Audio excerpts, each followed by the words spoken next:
Eu espero que o Espírito Santo esteja entrando. Eu espero que o Espírito Santo esteja entrando sobre a sua casa nesse dia.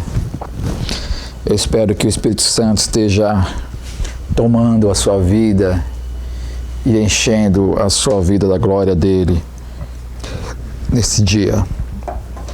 Nós sabemos que é um dia especial, porque é um dia de Santa Ceia, é um dia de comunhão, de adoração, é um dia da gente poder cear ao Senhor. E eu gostaria que você pudesse, então, mais uma vez, como eu tenho pedido constantemente aqui, parar mais um pouquinho, para que Deus pudesse falar ao nosso coração, para que Deus pudesse tratar conosco tudo aquilo que tem a tratar. É importantíssimo que você possa parar um pouquinho. É importantíssimo que você possa fazer desse momento um momento devocional, de busca do Espírito Santo. É importantíssimo que você possa ter esse momento com Deus. Amém? Nós vamos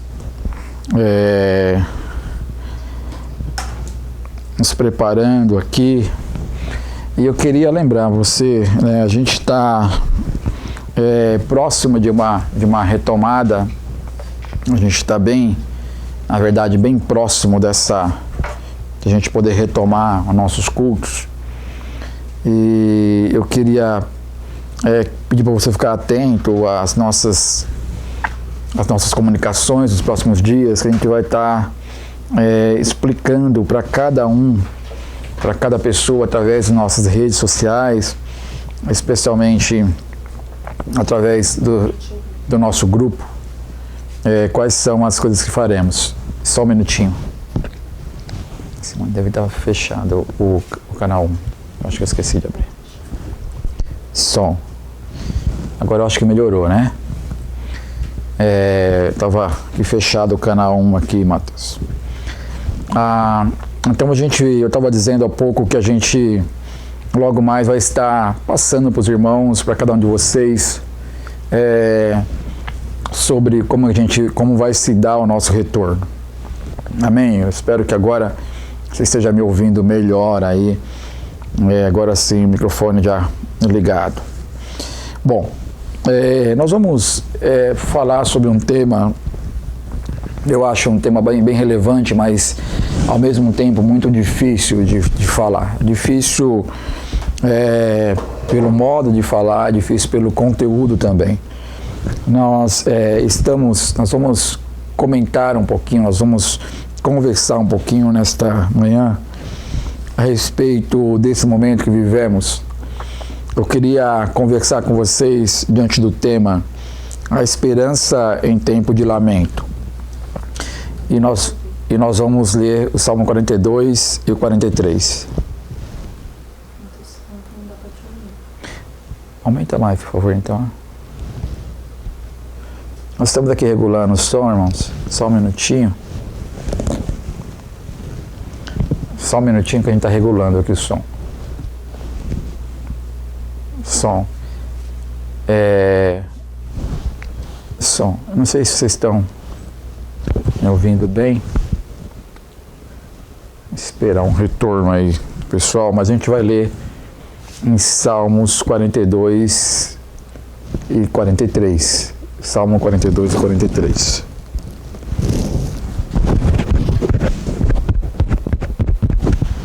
Salmo 42 e 43. Não sei se melhorou o som. Se não melhorou, a gente vai acertar aí.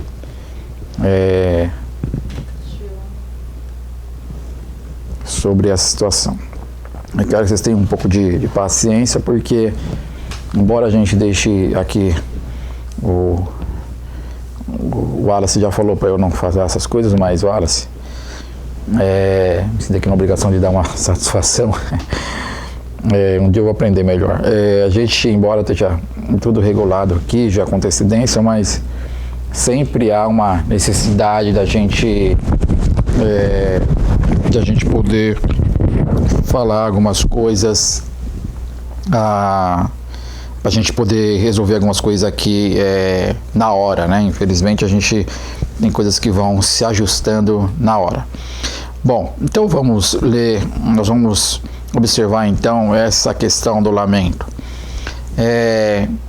A gente vive na verdade um momento onde existe um lamento muito grande em função daquilo que temos vivido. Hoje é um momento de, até eu diria, de um lamento mundial, né? Não são poucas as situações de perdas que nós estamos vivendo. E não são somente perdas humanas, né? A questão não é somente a perda humana, nós estamos vivendo questões de perdas diversas, né? Vivendo questão de perdas diversas. Melhorou? Só um minutinho, gente. Acho que sim. É que eu acho que não está saindo aí, ó. Tá saindo? Então tá bom. A gente tem vivido momentos de perdas diversas, né? Então a gente tem vivido momentos de perdas de trabalhos, a gente tem vivido perdas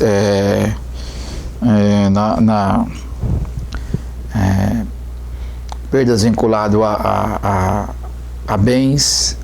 Nós temos visto pessoas hoje como grandes empresários, infelizmente, perdendo a sua condição financeira, pequenos empresários perdendo a sua condição financeira, os maiores nem tanto, mas os menores, as pessoas que talvez trabalharam anos, investiram em alguns negócios próprios, né, como restaurantes, como algumas outras coisas, estão infelizmente perdendo muito do que investiram. É um momento que a questão da perda é uma coisa impressionante. Eu dizia esses tempos atrás para uma pessoa que eu trabalho com ela, uma amiga minha, e ela dizia o quanto está perdendo um momento com a sua neta, por exemplo, quando a sua neta acabou de nascer, e ela, por essas questões que estamos vivendo, a gente não pode se abraçar, não pode estar junto. E ela dizia sobre o quanto é difícil estar sem poder abraçar, sem estar junto com a sua neta. E ela dizia, eu estou perdendo esse momento, que é um momento que não voltará mais. Esses primeiros meses de vida são meses que eu poderia me achegar, poderia ficar próxima, queria abraçar, queria beijar, queria cheirar, enfim. E eu não posso fazer isso, embora depois eu venha a fazer isso, esse tempo está perdido. A gente dizia um pouco disso porque, de fato, são muitas perdas. Perdas financeiras, perdas de saúde, perdas de vidas, perdas emocionais, enfim, as perdas são diversas. E diante da perda, é muito comum se dar o lamento. É muito comum que a gente, diante de uma situação de perda, a gente se veja num momento de lamento, né? A gente se veja numa situação onde o lamento está posto. Eu queria pensar um pouco aqui e eu vou ler o Salmo 42 e o 43 para a gente poder discutir um pouquinho sobre isso. Então vamos lá para o Salmo 42 e o Salmo 43. A gente vai ler, nós vamos ler, melhor dizendo, os salmos e refletir um pouquinho. Diz assim, no Salmo 42, no verso 1: Como a corça anseia por águas correntes, a minha alma anseia por ti, ó Deus. A minha alma tem sede de Deus, do Deus vivo. Quando poderei entrar para apresentar-me a Deus? Minhas lágrimas têm sido o meu alimento de dia e de noite, pois me pergunto o tempo todo, onde está o seu Deus? Quando me lembro dessas coisas, choro angustiado, pois eu costumava ir com a multidão conduzindo a procissão à casa de Deus com cantos de alegria e de ação de graças entre a multidão que festejava. Por que você está assim, tão triste, ó minha alma? Por que está assim tão perturbada dentro de mim? Ponha a sua esperança em Deus, pois ainda o louvarei. Ele é o meu Salvador e o meu Deus. A minha alma está profundamente triste. Por isso, de ti me lembro desde a terra do Jordão, das alturas do Hermon, desde o monte Mizar. Abismo chama abismo, ao rugir das tuas cachoeiras, todas as tuas ondas e vagalhões se abateram sobre mim. Conceda-me, o Senhor, o seu fiel amor de noite esteja comigo a sua canção, e a minha oração ao Deus que me dá vida. Direi a Deus, minha rocha, por que te esqueceste de mim? Por que devo sair vagueando e pranteando, oprimido pelo inimigo? Até os meus ossos sofrem agonia mortal, quando os meus adversários zombam de mim, perguntando-me o tempo todo, onde está o seu Deus? Porque você está assim tão triste, ó minha alma? Por que está assim tão perturbada diante de mim? Ponha a sua esperança em Deus, pois ainda o louvarei. Ele é o meu Salvador e o meu Deus. No 43, no verso 1. Faze-me justiça, ó Deus, e defende a minha causa contra um povo infiel. Livra-me dos homens traidores e perversos, pois tu, ó Deus, és a minha fortaleza. Por que me rejeitaste? Por que devo sair vagueando e pranteando, oprimido pelo inimigo? Envia a tua luz e a tua verdade, elas me guiarão e me levarão ao teu santo monte, ao lugar onde habitas. Então irei ao altar de Deus, a Deus, a fonte da minha plena alegria. Com a harpa te louvarei, ó Deus, meu Deus. Por que você está assim tão triste, ó minha alma? Por que está assim tão perturbada dentro de mim? Ponha a sua esperança em Deus, pois ainda o louvarei. Ele é o meu Salvador e o meu Deus. Pai querido, nós mais uma vez te damos graça. E nós aqui estamos com nossos olhos fitos em Ti, Senhor. Nós estamos, Senhor, nos perguntando, Pai, o que o Senhor traria para nós nesse momento, o que o Senhor falaria conosco nesse momento, Pai. E eu te clamo, Senhor, pela Tua misericórdia, Pai. Te clamo, Deus, para que o Teu amor, que a Tua graça, Senhor, nos envolva, Senhor. E que nós possamos, Senhor, ter esse momento, Pai, mais uma vez, de adoração, de comunhão contigo, Pai. Que a gente possa, Deus, aprender a Tua palavra, Senhor. Eu te peço, Deus, fala conosco, Pai. Nos ajuda, Senhor, a refletir e entender os Seus preceitos. Eu te peço isso em nome de Jesus. Amém, Pai. Amém, Jesus. Amém. Bom, a gente vai... Acho que agora eu entendi o que está acontecendo. Só um minutinho. Aqui, como vai mexendo aqui, velho.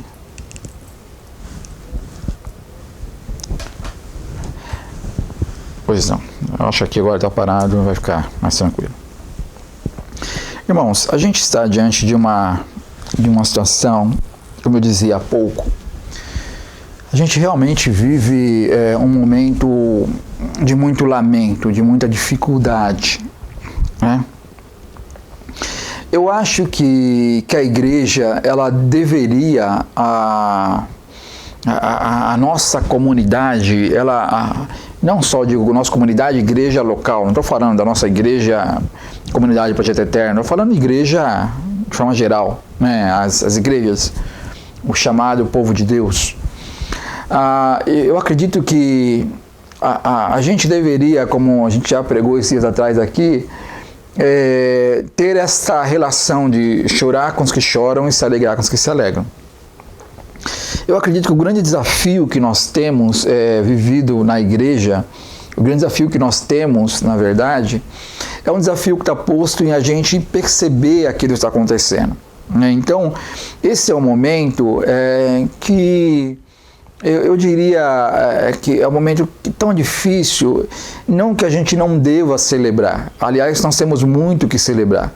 Aliás, nós temos mais o que celebrar do que não fazê-lo, do que não celebrar. Nós temos muito mais motivos para celebrar, né? Mas é um momento que faz com que a nossa celebração seja comedida, né? Nossa celebração seja comedida.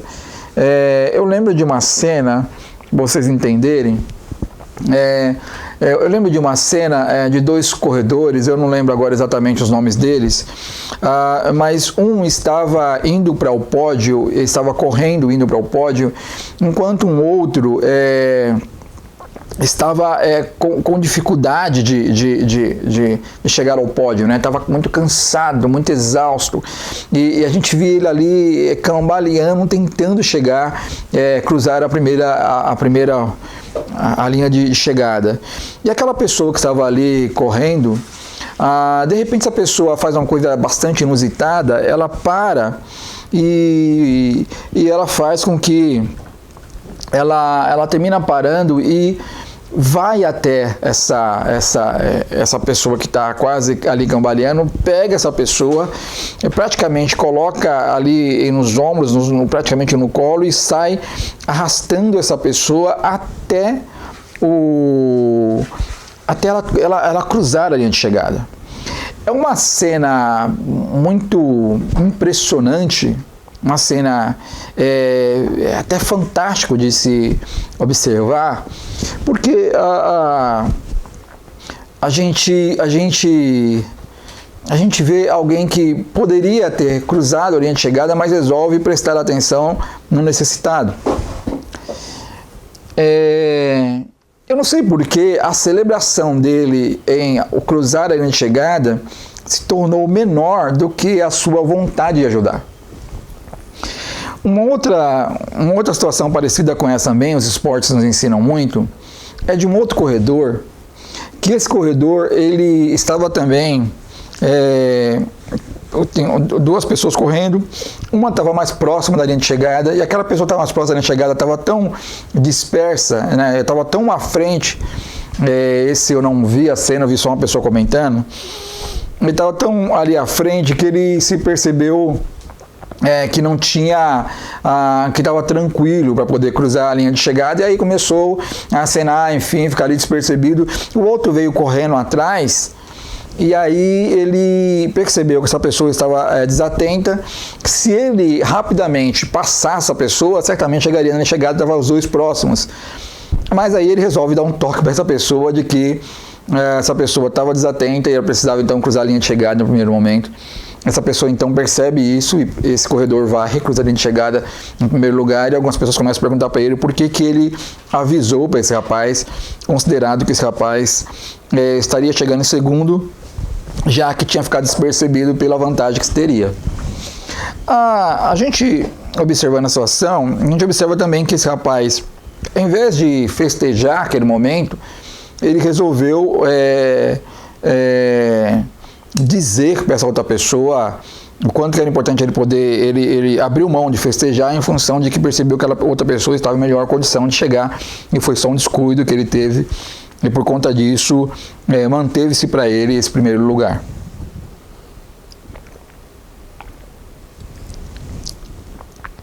A gente, olhando para essas situações, a gente vê que haveria nessas duas situações motivos para celebrar. Mas por alguma razão, eu não quero entrar aqui de forma mais intensa, essas pessoas deixaram de celebrar como se deveria, porque percebeu que haveria um outro ali numa tal necessidade que merecia um cuidado, e ali era mais importante que a celebração. Bom, então a gente vive hoje num momento que é muito difícil a gente pensar na celebração. Basta a gente poder pensar, como eu falava agora há pouco, aquilo que a gente está vivendo, né? A gente está vivendo um momento de tanta dificuldade, de tanta angústia, de tanta tristeza, porque ao mesmo tempo que a gente realmente tem muitos motivos para celebrar, basta a gente pensar que estamos tratando, eu estou falando, e é evidente que está na cabeça de vocês a questão da doença que temos vivido, dessa pandemia que temos vivido, embora a gente tenha muitas pessoas que perderam a sua vida, evidentemente mais pessoas, muito mais pessoas ganharam a sua vida, muito mais pessoas se trataram, se cuidaram e ficaram bem. O número de pessoas que ficaram bem, evidentemente, é muito maior do que o número das pessoas que infelizmente perderam a sua vida. Mas, como eu dizia há pouco, as perdas que estão postas, as perdas relativas aos bens, à condição, aos momentos, casamentos marcados, festas marcadas, programações que estavam por ocorrer, deixaram de ocorrer, encontros que estavam por ocorrer, deixaram de ocorrer, essas perdas que teremos, algumas delas não voltam mais.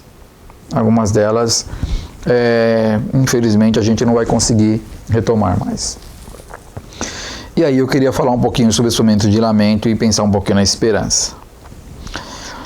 Esse texto é um texto que escrito pelos coraitas, né, que é um grupo de levitas escolhidos por Davi, uma família de levitas, os coraitas. E esse texto é escrito diante a pessoa que escreveu esse texto, o salmista, está numa condição de extrema tristeza, de muita tristeza, inclusive, né? Ele começa a dizer algumas questões. E é interessante como ele vai tecendo esse texto e vai se perguntando o tempo todo por que a minha alma está batida. Ele vai percebendo dentro de si uma tristeza, uma angústia, uma angústia tão grande, tão difícil, que ele vai expressando nesse salmo. Ele faz um poema. Esse salmo é um poema, 42 e 43, ele é um único poema que se expressa num poema de lamento. Dificuldade. Aliás, a gente realmente vive uma situação, uma das grandes, a gente observa que as grandes poesias, as grandes canções, algumas coisas acontecem numa condição de lamento, né? Futuramente eu quero voltar a pregar sobre isso. Eu tenho um professor que eu tive o privilégio de conhecê-lo, de ter aula com ele, e ele dizia sobre uma tese que ele fez, não sei se doutorado, de mestrado, mas eu acho que é de doutorado, que ele dizia sobre os salmos de lamento, e como que esse salmo de lamento era tão impressionante, a beleza desse salmo de lamento. Certamente esse salmo aqui está dentro desse contexto do lamento, e o lamento faz parte dessa expressão da alma, né? Dessa expressão do mais íntimo de nós, da situação mais verdadeira e mais profunda, onde as pessoas expressam a sua situação de angústia e dificuldade, e que evidentemente se torna por si só um contexto de oração. É muito impressionante como os poemas certamente seriam confundidos com oração, ou poderiam ser usados como oração. Aliás, a música deveria ser usada como oração, né? Então é impressionante como essas situações como essa, lamento, vão dizendo do profundo da alma. Grande parte, eu diria que não existe ser humano que não conheça uma condição de lamento. É uma condição sine qua non, a condição de ser humano. Então, a gente vê até Jesus numa situação de se lamentar. Jesus fala para Deus, Eli, Eli, lama sabachthani, ou seja, Deus meu, por que me desamparaste? Até Jesus, num certo momento, entra na condição do lamento, porque ele vai ali em algumas situações dizendo sobre a sua angústia de estar naquela condição de estar enquanto ser humano. E nós também vivenciamos isso, às vezes em mais contextos, às vezes em menos, mas a grande verdade é que todos nós, na nossa vida, em algum momento passaremos por uma condição de lamento, e eu acredito que a gente está vivendo isso hoje. Por isso a nossa celebração é comedida quando a gente observa as pessoas que estão sofrendo. A gente não tem essa insensibilidade. Algumas pessoas a gente vê hoje jovens insensíveis a que estão vivendo hoje. A gente vê pessoas se aglomerando hoje, não é só por uma questão de saúde, né? Não é só para a questão, porque eu pego, porque eu não pego, eu já peguei, enfim, não é só por isso, é porque existe uma situação onde o festejar, onde a gente deve ter um pouco mais comedido, considerando que ao nosso lado tem pessoas enlutadas. A gente deveria se preocupar um pouco em relação a isso. E acredito que a igreja ela tem um papel fundamental em observar essa relação empática, onde percebe as pessoas ao seu redor e aonde abraça essas pessoas com o seu modo de ser. Evidentemente não dá para abraçar literalmente, né? Porque a gente hoje está sendo orientado a não abraçarmos, mas a gente pode, com as nossas ações, com as nossas atitudes, tomar decisões, mostrar comportamentos que demonstram esse abraço a partir dessa relação de empatia e sensibilidade. Essa relação de a gente para um pouco para ouvir o outro em relação àquilo que está acontecendo. Esse texto nos mostra algumas questões, eu queria destacar a primeira delas em relação a esse texto. O primeiro destaque que eu gostaria a esse texto é a expressão da fragilidade a partir da necessidade de adoração. A expressão da fragilidade a partir da necessidade de adoração. Eu quero que você vá comigo lá então. A gente vai observar o versículo 1 e 2, que diz assim: como a corça anseia por águas correntes, a minha alma anseia por ti, ó Deus. A minha alma tem sede de Deus, do Deus vivo. Quando poderei entrar para apresentar-me a Deus? Interessante a gente pensar um pouquinho sobre isso, porque o texto fala muito claramente de que a expressão da angústia desse homem é a distância de Deus, é a vontade de se aproximar de Deus. Eu acredito que isso está em baixa no nosso momento.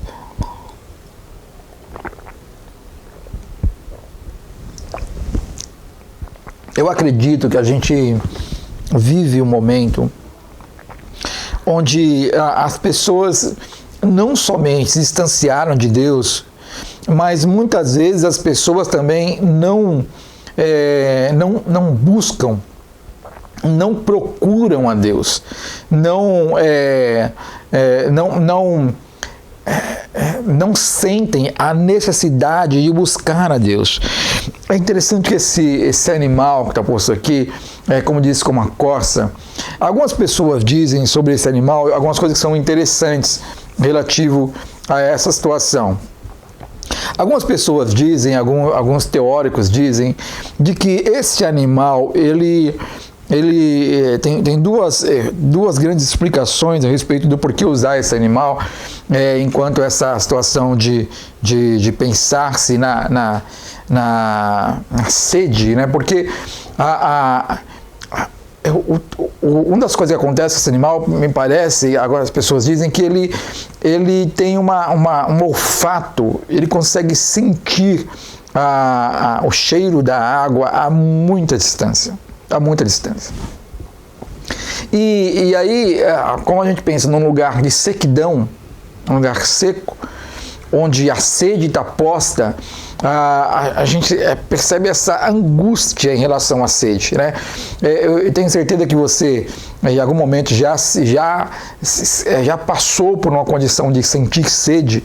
É uma coisa extremamente angustiante, né? Porque quando você fica com a garganta seca, quando você fica com a voz ali raspando e você fica apavorado porque você percebe os sinais da desidratação, né? Alguns profissionais da área de saúde dizem que as pessoas não deveriam se deixar sentir sede, porque a sede é a expressão da desidratação.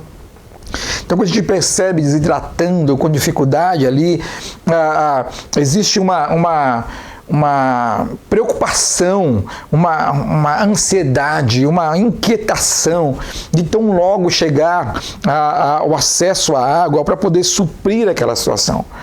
O salmista está dizendo: Deus, Assim como eu fico inquieto, eu não consigo parar para pensar, a minha necessidade se impõe de tal modo que eu não consigo raciocinar, eu fico ali, enquanto eu não encontrar a água, enquanto eu não saciar a minha sede, há uma inquietude dentro de mim, assim tal qual eu fico nessa condição, tal qual eu sinto a necessidade da adoração, da sua presença.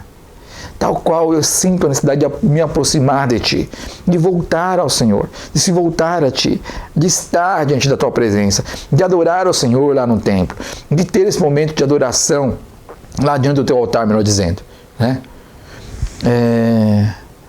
Quando o salmista está dizendo isso, ele está dizendo sobre essa sede da adoração, sede de buscar a Deus, sede de orar, sede de cantar, adorar a Deus, sede de ouvir a voz do Senhor, sede de sentir a ação do seu Espírito Santo, sede de sentir a presença de Deus, a saudade da presença de Deus.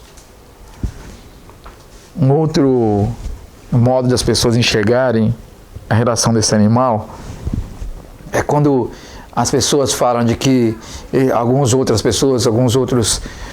estudiosos dizem que esse animal, quando ele fica muito tempo sem se banhar, sem ter acesso à água, ele começa a exalar um odor muito, muito forte, ao ponto de ser uma presa fácil, né?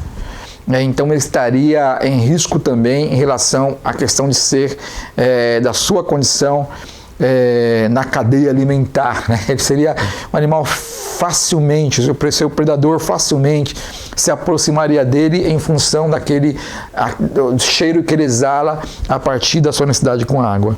Independente do modo como você enxerga essa situação, a grande verdade é que aqui o salmista está dizendo de que ele percebe essa fragilidade. Meu irmão, é uma coisa que a gente devia se pensar. E o quantas pessoas estão distantes de Deus, e quantas pessoas passam, muitas vezes até pela comunhão de Deus, mas muitas vezes não se percebem a importância da relação com Deus. Porque a gente vê pessoas que estão distantes de Deus e não percebem a fragilidade. O que o salmista está dizendo: Senhor, se eu não adorar, eu corro o risco de conhecer a morte, tal qual esse animal está vulnerável, tal qual esse animal está numa condição de vulnerabilidade. Se eu não adorar o Senhor, se eu não tiver um momento de aproximação, eu corro o risco de morrer em função disso. Então, o que a gente observa é de que existe aqui uma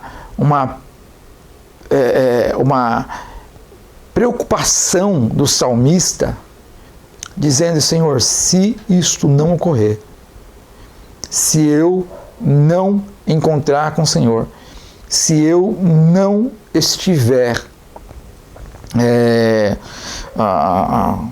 relação contigo, se eu não tiver um momento de adoração, eu corro o risco de deixar de existir. Eu perco a minha vida, eu perco a possibilidade de viver. O que ele está dizendo assim, eu estou agonizando se o Senhor não trazer sobre mim a possibilidade da adoração. Então, uma das coisas que o texto vai dizer é isso. É de que ele está expressando a fragilidade dessa pessoa em função do seu distanciamento da adoração. O pessoal está dizendo que está chiando bastante. Então tem que ver aquele microfone ali. Não, microfone. A gente vai trocar aqui de microfone, porque me parece que está chiando bastante aí na internet. Então, eu vou só pegar aqui o outro microfone para a gente poder continuar.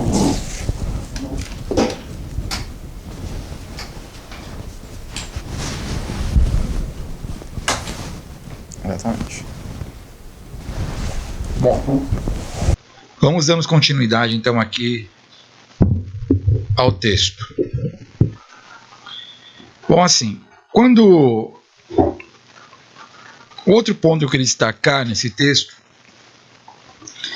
é uma realidade que para a gente é muito difícil a gente conceber, né? É muito difícil a gente conceber em relação a essa realidade. É quando a gente observa algo que não é muito comum em Deus, e eu queria destacar você nessa manhã. Eu queria te perguntar um pouquinho como é que você reage diante dessas situações, né? Então eu queria pensar um pouquinho numa possibilidade que é difícil a gente conceber, que é a ideia que eu te perguntaria hoje: e se Deus se calar? Se Deus de repente resolver calar-se, né? Então, uma das ideias que esse texto nos mostra é justamente isso. E se Deus se calar? A outra ideia que esse texto nos mostra é exatamente essa ideia. Qual a sua reação quando Deus fala através do silêncio? Estou fazendo aqui uma fala meio estranha aqui. Qual a sua reação quando Deus fala através do silêncio? Ué, Deus fala através do silêncio? Sim, Deus fala através do silêncio. Eu queria que você fosse um pouco, então, em 42, verso 3. Diz assim: minhas lágrimas têm sido o meu alimento de dia e de noite, pois me pergunto o tempo todo: onde está o seu Deus? Veja, a gente não está muito acostumado de observar, de ouvir, melhor dizendo, ou de não ouvir, ou de perceber o silêncio de Deus. A gente não está muito acostumado a isso, né? A gente está muito acostumado a pensar de que Deus possa silenciar-se em relação a nós. Nós acostumamos, aliás, com a ideia de um Deus que ele é um Deus reagente, um Deus provocado, né? E a gente tem a ideia de que um Deus, uma vez quando se provoca esse Deus necessariamente tem que responder. Essa é a ideia que a gente tem. Então, por exemplo, para você entender o que eu estou querendo dizer, a gente tem a ideia de que quando a gente clama a Deus, necessariamente Deus vai quebrar o seu silêncio e vai nos trazer alguma resposta. Aliás, a gente até chega a pensar,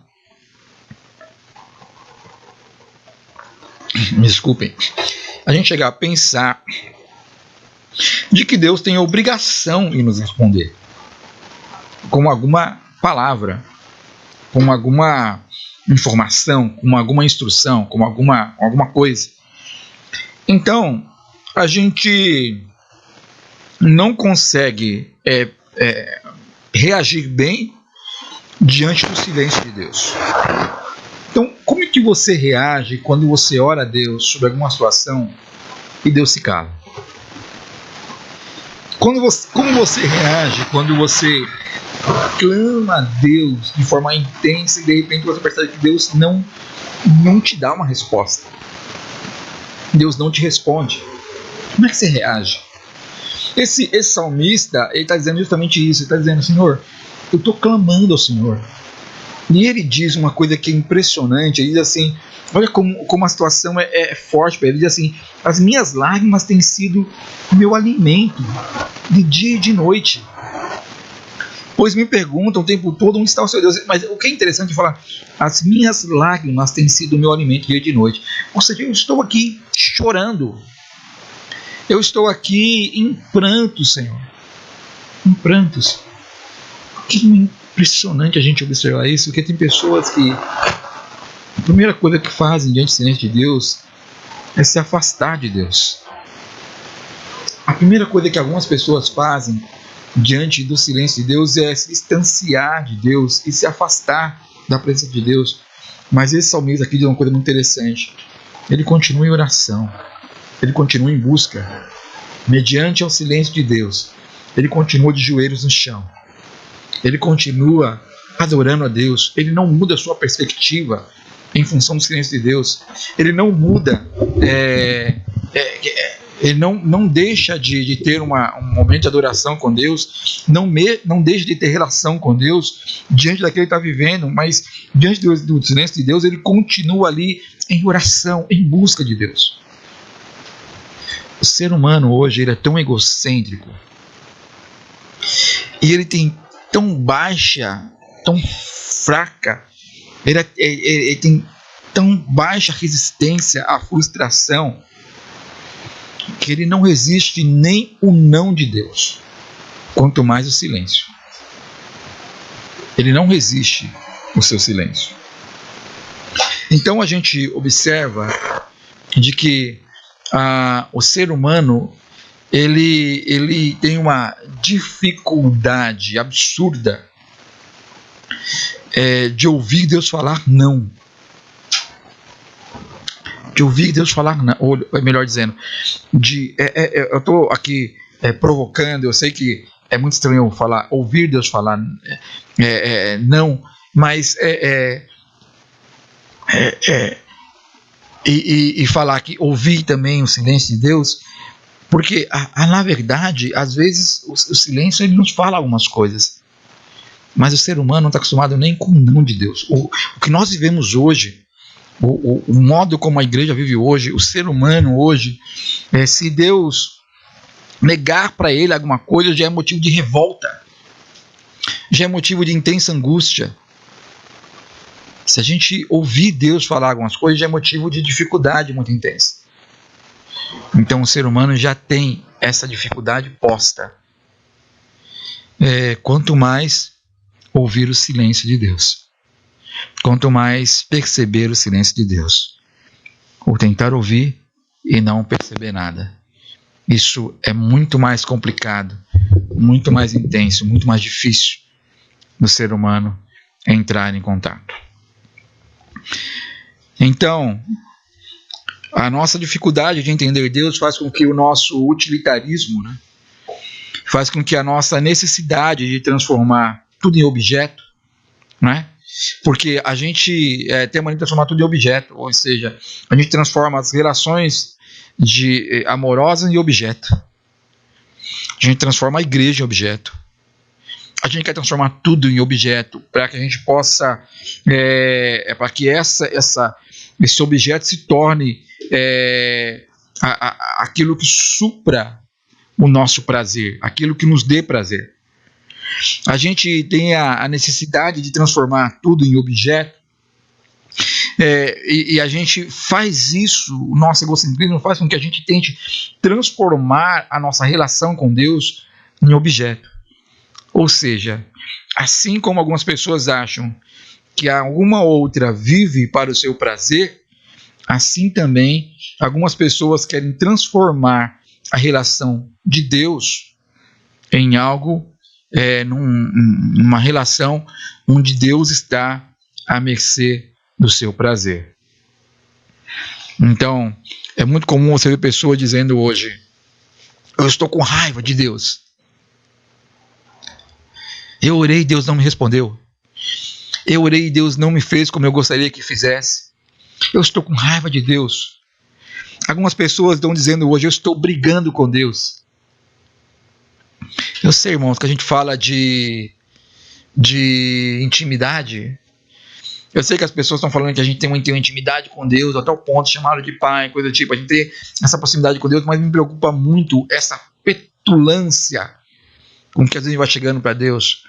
Esse modo, eu não estou falando que você não deve, em algum momento, você está errado em se irritar em relação a algumas coisas que Deus faz, em discordar de algumas coisas que Deus faz, e até porque a gente não tem esse entendimento de quem Deus no sentido da plenitude e no sentido de saber todos os seus planos. Eu entendo que existe uma limitação, que a gente às vezes fica muito chateado que algumas coisas acontecem em relação a Deus. Eu entendo que a gente possa manifestar os nossos pensamentos, possamos manifestar as nossas inquietações, as nossas angústias, os nossos sentimentos para Deus, as nossas emoções. Eu entendo que isso é extremamente legítimo.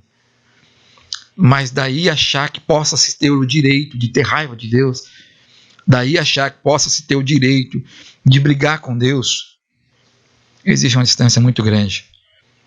Porque tem gente achando que Deus é obrigado a sempre nos abençoar e nos dar aquilo que queremos. E isso é nada mais, nada menos do que teria que transformar também a relação com Deus em uma relação objetal, uma relação onde Deus se torna objeto das nossas necessidades de ter o nosso alcançar as nosso prazer nas coisas que queremos. Outro ponto que eu queria destacar, e faço mais uma vez em pergunta, estou aqui perguntando algumas questões hoje, é perguntarmos quem é Deus para você quando os fatos denotam a sua ausência. Eu queria que você pudesse ler no Salmo 43, no verso 2, que diz assim: pois tu, ó Deus, és a minha fortaleza. Por que me rejeitaste? Porque devo sair vagueando e planteando, oprimido pelo inimigo. Até os meus ossos sofrem agonia mortal, quando os meus adversários zombam de mim, perguntando o tempo todo: onde está o seu Deus? É interessante isso, porque parece que a nossa fé, a nossa confiança em Deus, de muita gente, só fica pautada, só fica respaldada se houver essa resposta constante. Mas se houver um momento onde Deus se cala, e a gente às vezes não concebe um pouco disso, de que Deus possa se isentar em relação à ação na história, naquele momento, a história da nossa vida, onde Deus possa deixar a coisa andar, não que isso fira, que venha ferir a sua soberania, mas sim Deus deixar as coisas andarem. Quando a gente observa isso, a gente muitas vezes se pergunta para Deus, a gente fica tão apavorado, a gente quer se distanciar de Deus. A nossa relação, a nossa confiança em Deus se torna prejudicada em função dessa dificuldade. Aqui o salmista está dizendo: Senhor, até quando? Eu vou andar aqui vagueando, Senhor. Eu estou perdido, ele está dizendo. Eu estou inquieto, eu estou perdido. Até quando, Senhor, eu vou andar aqui vagueando? E os meus inimigos vão dizer para mim: aonde está o seu Deus? Às vezes tem momentos na sua vida onde você ora, onde as coisas às vezes começam a não ter a mesma resposta que você teria até então. E aí você às vezes se vê abalado na sua relação de confiança com Deus. Tem muitas pessoas que abandonaram o Evangelho porque não receberam alguma coisa que eles pediram para Deus, sabia disso? Tem muitas pessoas que deixaram de adorar a Deus porque pediram alguma coisa para Deus e não receberam aquilo que queriam que Deus lhe desse. Algumas pessoas se distanciaram de Deus. E algumas questões como essa se voltam o tempo todo. A mesma questão que foi feita para Jó diante da dificuldade, porque quando as situações estão difíceis, e você ora, a situação se torna mais difícil, e você ora, a situação se torna mais difícil, alguém fala para você: você não tem fé. Alguém vai apontar e vai falar para você: aonde está o seu Deus?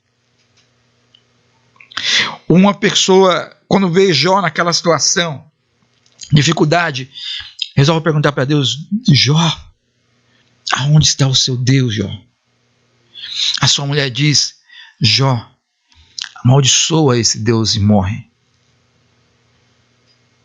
Porque esse Deus, que tem todo o poder para te tirar dessa condição, não está tirando. Esse Deus tem que estar ao seu favor, Jó. Esse Deus tem que estar à sua disposição. E se ele se negar a fazer alguma coisa que é ao seu bem, ele deixa de ser Deus na sua plenitude, porque ele simplesmente resolve deixar você à mercê das suas inquietações. Tem gente perguntando hoje, diante daquilo que estamos vivendo: cadê os Deus dos cristãos? Tem gente perguntando para você hoje: cadê a sua fé? Cadê os Deus cristãos? Cadê aqueles que oram por cura?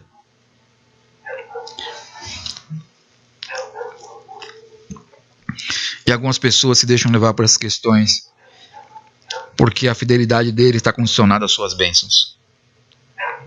Se eu não for abençoado, não faz sentido eu adorar a Deus, porque a minha relação de comunhão só se faz a partir do momento que eu sou abençoado ou não.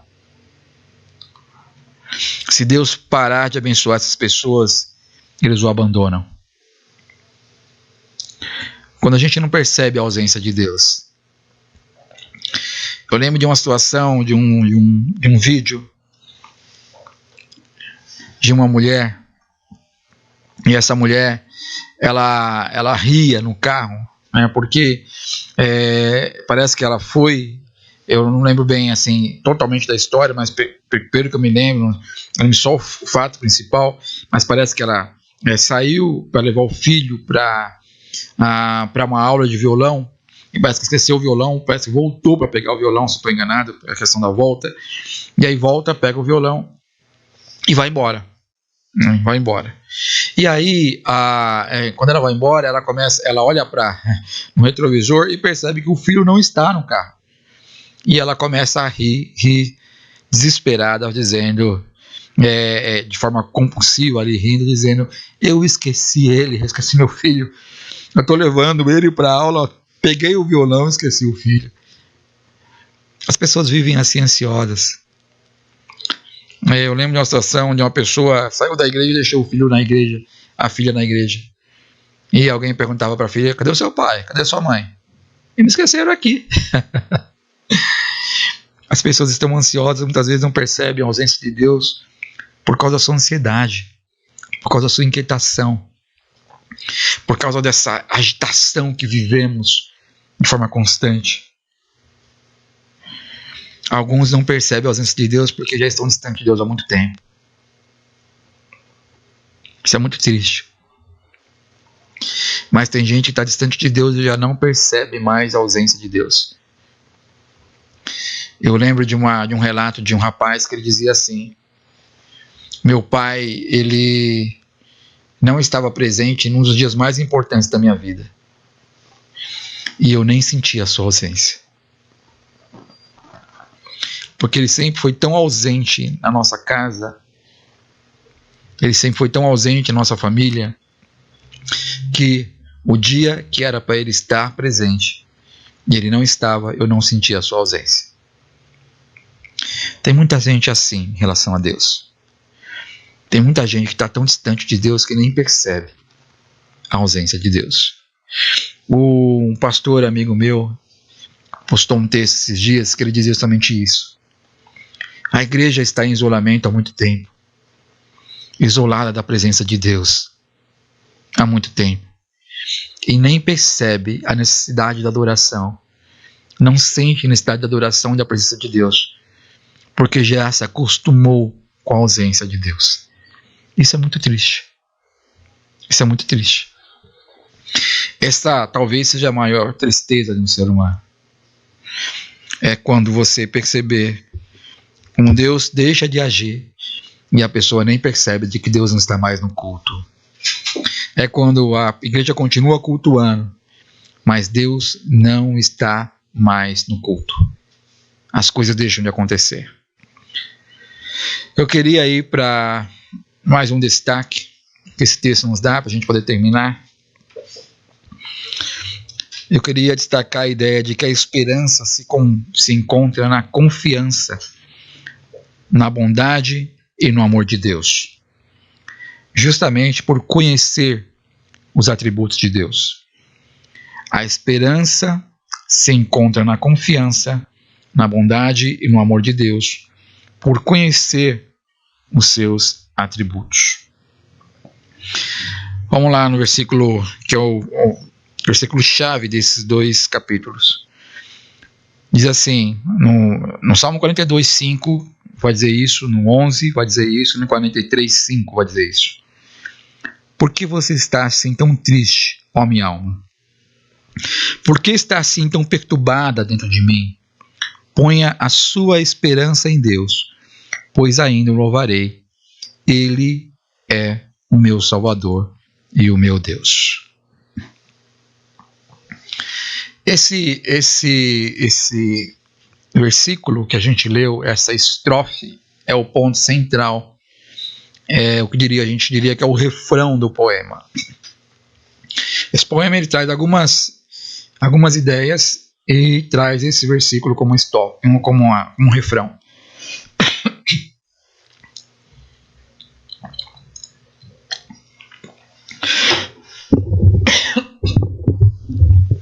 Desculpem.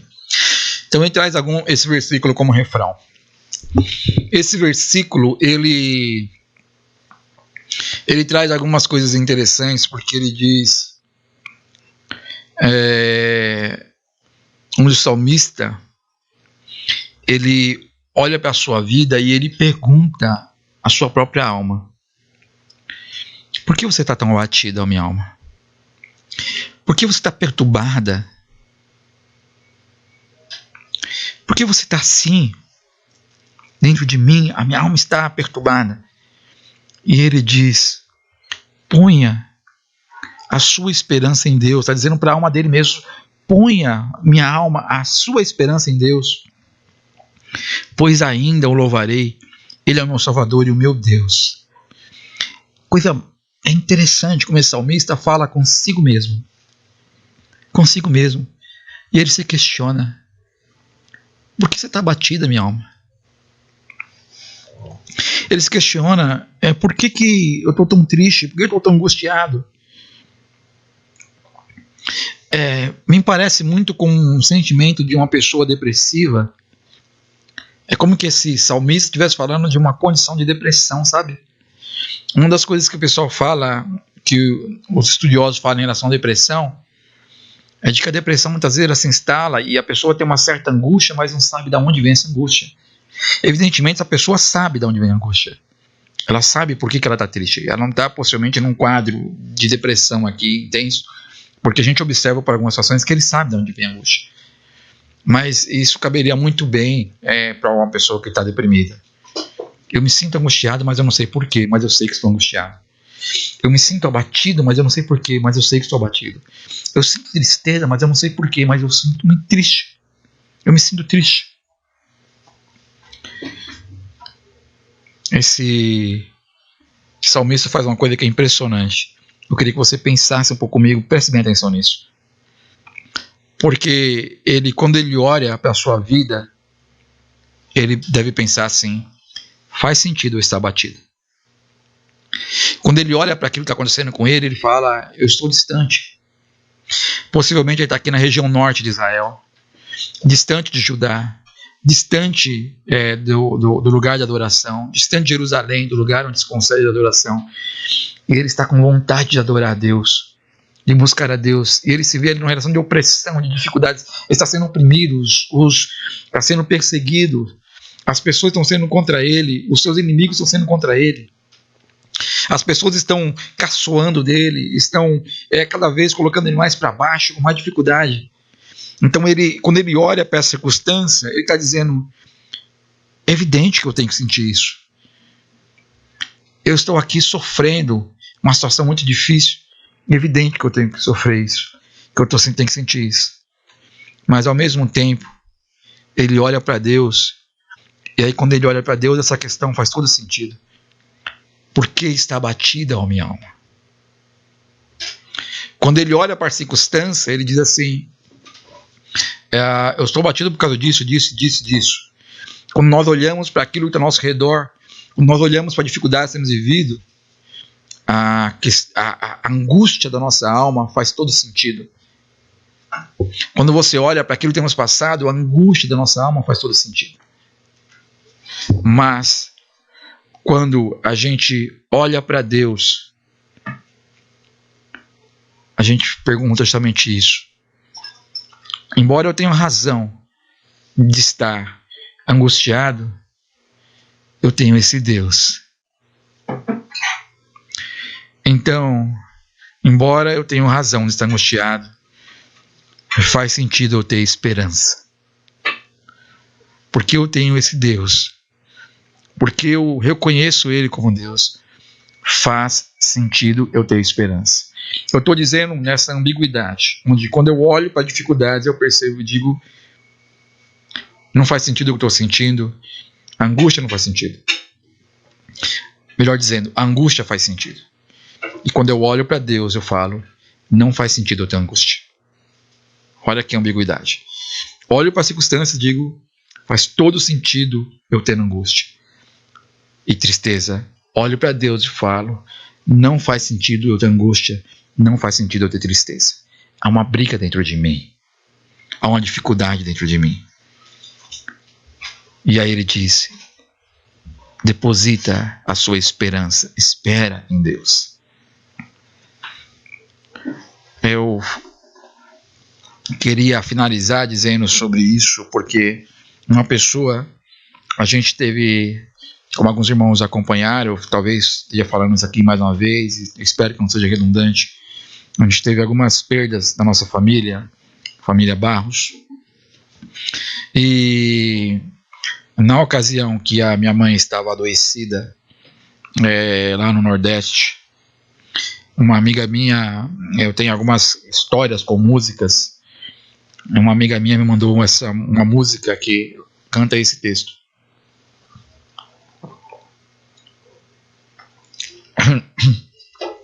A música dizia, eu acho que esse irmão deve conhecer, porque está batida, ó minha alma, porque se perturba diante de mim, espera em Deus. Mais ou menos assim a letra, não lembro ao certo. Espera em Deus. E quando ela mandou essa música, eu sempre me questiono, algumas pessoas me mandam algumas coisas e eu sempre penso. E aí eu pensei em primeiro momento, eu não falei isso para ela, talvez se ela ouvir essa pregação ela vai entender isso. Eu pensei, mas é evidente que eu vou estar abatido. É evidente que a angústia estará bastante forte dentro de mim. Ela sabe daquilo que eu estou vivendo, a minha família está vivendo uma situação difícil. Ela sabe o que eu estou passando. Então, quando eu olho para a situação, eu olho como o salmista diz. Eu estou abatido, eu tenho certeza, a angústia está presente diante desse quadro que estamos vivendo. Mas essa pessoa me fez olhar para Deus. E aí, quando eu olho para aquilo que eu estava vivendo naquele momento, eu penso, faz sentido eu estar abatido. Faz sentido eu estar angustiado. Mas quando eu olho para o Deus da ressurreição, quando eu olho para Deus que se condiz, o Deus da ressurreição, o Deus que se diz em Cristo, o primeiro da ressurreição, eu digo para mim mesmo, não faz sentido eu estar abatido. Porque a minha esperança está em Deus. E aquilo que é mais difícil para um ser humano, aquilo que para o ser humano é finalmente, para Deus a ressurreição. Espera em Deus. Espera que Deus virá ao seu socorro. Espera que Deus sempre trará a possibilidade da restauração, da mudança, da transformação, ainda que a morte aconteça, a ressurreição está presente. Espera em Deus. Haverá esperança para o reencontro. Haverá esperança para sair dessa condição. Espera em Deus. Talvez você que me ouve nesse dia tenha perdido alguma pessoa, algum ente querido, e a sua alma desde então anda sempre abatida. Faça como o salmista falou, por que está abatida a minha alma? Eu sei que você tem toda a razão para estar abatida, mas calma aí, espera em Deus, porque o Deus não vai te desamparar em nenhum momento. Deus não vai desamparar em nenhum momento. Eu posso confiar, porque eu conheço esse Deus. Eu sei dos seus atributos de amor, de grandeza, de misericórdia. Eu sei que esse Deus está ao meu favor. Espera em Deus. Senhor Deus, oramos a Ti, Senhor, nessa manhã. Dizemos justamente isso. Por que está batida a minha alma? Porque se a angústia vem sobre nós, e responderemos para nós mesmos, veja ao nosso redor, veja quantas pessoas estão perdendo seus trabalhos, veja o quantas pessoas que investiram a sua vida nos seus negócios e queriam trabalhar por conta, estão hoje perdidas. Vejam pessoas que perderam seus empregos. Vejam pessoas que perderam momentos importantes com a sua família. Vejam momentos pessoas que perderam sonhos das suas viagens, dos seus casamentos, das suas festas. Vejam pessoas que perderam seus parentes, seus amigos. Eu diria para minha alma, faz toda razão em estar abatido e angustiado. Mas ao mesmo ponto, ao mesmo momento, digo para minha alma, se alegre, alegre-se no Senhor. Espere em Deus, espere em Deus. Porque a Bíblia fala em Mateus capítulo 5, bem-aventurado aqueles que choram, porque encontrarão no Senhor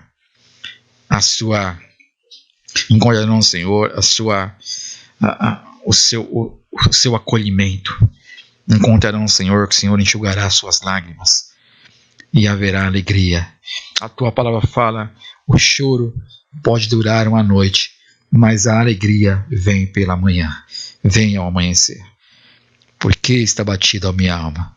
Espera em Deus. O Senhor é o nosso refúgio e a nossa fortaleza. Tu és aquele que nos sustenta. Esperamos certamente no Senhor. Glorificado seja o teu nome. Em nome de Jesus, damos graças. Amém, Pai.